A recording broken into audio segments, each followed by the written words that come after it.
जय श्री राम जी का आशीर्वाद हम सब पर बना रहे। आज हम श्री रामचरितमानस में 21वें मास पारायण का भाग 8 पढ़ेंगे। पढ़ने से पहले अपने गुरुदेव के चरणों में नमन करते हैं।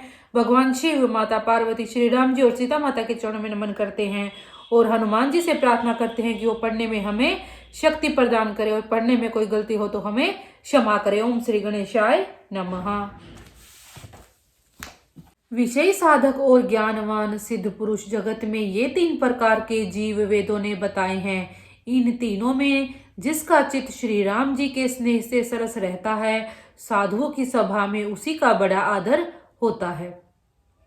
श्री राम जी के प्रेम के बिना ज्ञान शोभा नहीं देता, जैसे कर्णधार के बिना जहाज। वशिष्ठ जी ने विदेहराज को बहुत प्रकार से समझाया।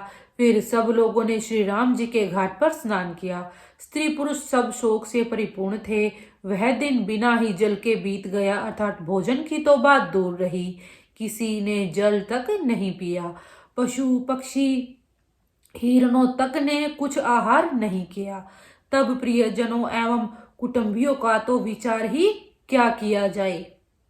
निमिराज जनक जी और रघुराज रामचंद्र जी तथा दोनों ओर के समाज ने दूसरे दिन सवेरे स्नान किया और सब बड़ के वृक्ष के नीचे जा बैठे। सबके मन उदास और शरीर दुबले हैं। जो दशरथ जी की नगरी अयोध्या के रहने वाले और जो मिथिलापति जनक जी के नगर जनकपुर के रहने वाले ब्राह्मण थे, तथा सूर्यवंश के गुरु वशिष्ठ जी तथा जनक जी के पुरोहित शतानंद जी, जिन्होंने सांसारिक अभ्युदय का मार्ग तथा परमार्थ का मार्ग छान डाला था, वे सब धर्म, नीति, वैराग्य तथा विवेक युक्त अनेकों उपदेश देने लगे। विश्वामित्र जी ने पुरानी कथाएं कह कह कर सारी सभा को सुंदर वाणी से समझाया।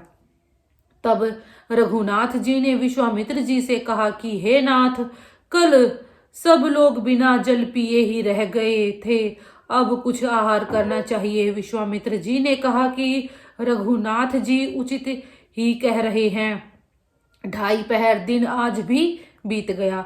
विश्वामित्र जी का रुख देखकर तिरहुत राज जनक जी ने कहा, यहाँ अन्न खाना उचित नहीं है। राजा का सुंदर कथन सबके मन को अच्छा लगा। सब आज्ञा पाकर नहाने चले। उसी समय अनेकों प्रकार के बहुत से फल, फूल, पत्ते, मूल आदि बग्गियों और बोझों में भर भर कर वनवासी लोग ले आए। श्री रामचंद्र जी की कृपा से सब पर्वत मनचाही वस्तु देने वाले हो गए। वे देखने मात्र से ही दुखों को सर्वथा हर लेते थे। वहां के तालाबों, नदियों, वन और पृथ्वी के सभी भागों में मानो आनंद और प्रेम उमड़ रहा है। बेले और वृक्ष सभी फल और फूलों से युक्त हो गए। पक्षी, पशु और भौरे अनुकूल बोलने लगे। उस अवसर पर वन में बहुत उत्साह था। सब किसी को सुख देने वाली शीतल मंद सुगंध हवा चल रही थी। वन की मनोहरता वर्णन नहीं की जा सकती, मानो पृथ्वी जनक जी की पहुनाई कर रही है।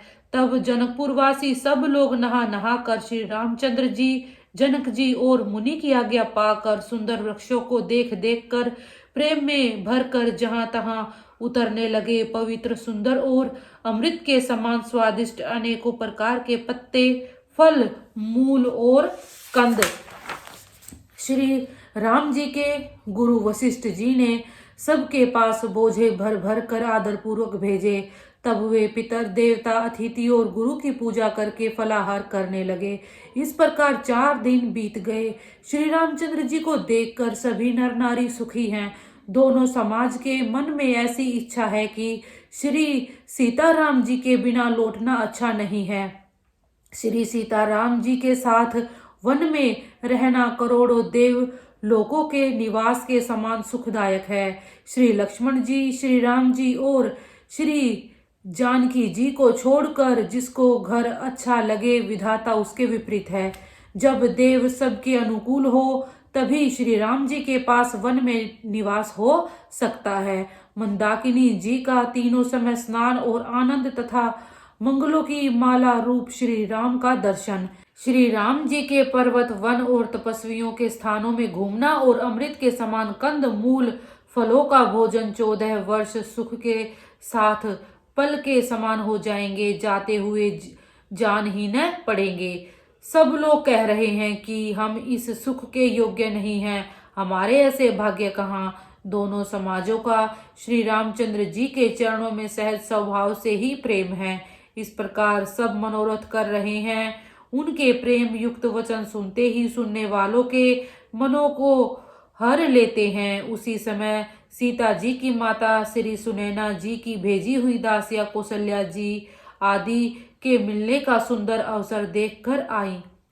उनसे यह सुनकर कि सीता की सब सासुएं इस समय फुर्सत में हैं, जनक राज का रनिवास उनसे मिलने आया। कौशल्या जी ने आदर पूर्वक उनका सम्मान किया और समयोचित आसन लाकर दिए। दोनों ओर सबके शील और प्रेम को देखकर और सुनकर कठोर वज्र भी पिघल जाते हैं। शरीर पुलकित और शिथिल है और नेत्रों में शोक और प्रेम के आंसू हैं। सब अपने पैरों के नखों से जमीन कुरेदने और सोचने लगी। सभी श्री सीताराम जी के प्रेम की मूर्ति सी हैं, मानो स्वयं करुणा ही बहुत से वेश धारण करके विसूरी रही हो, अर्थात दुख कर रही हो। सीता जी की माता सुनैना जी ने कहा, विधाता की बुद्धि बड़ी टेढ़ी है, जो दूध के फैन जैसी कोमल वस्तु को वज्र की टांकी से फोड़ रहा है, अर्थात जो अत्यंत कोमल और निर्दोष है, उन पर विपत्ति ढहा रहा है। अमृत केवल सुनने में आता है और विष जहां तहां प्रत्यक्ष देखे जाते हैं। विधाता की सभी करतूतें भयंकर है, जहां तहां कोए, उल्लू और बगुले ही दिखाई देते हैं। हंस तो एक मानसरोवर में ही है। यह सुनकर देवी सुमित्रा जी शोक के साथ कहने लगी, विधाता की चाल बड़ी ही विपरीत और विचित्र है, जो सृष्टि को उत्पन्न करके पालता है और फिर नष्ट कर डालता है। विधाता की बुद्धि बालकों के खेल के समान भोली है।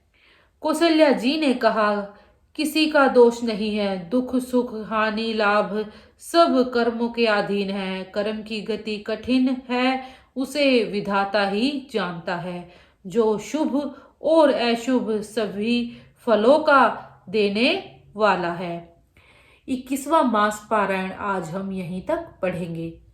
इसी के साथ बोलते रहिए, जय श्री राम।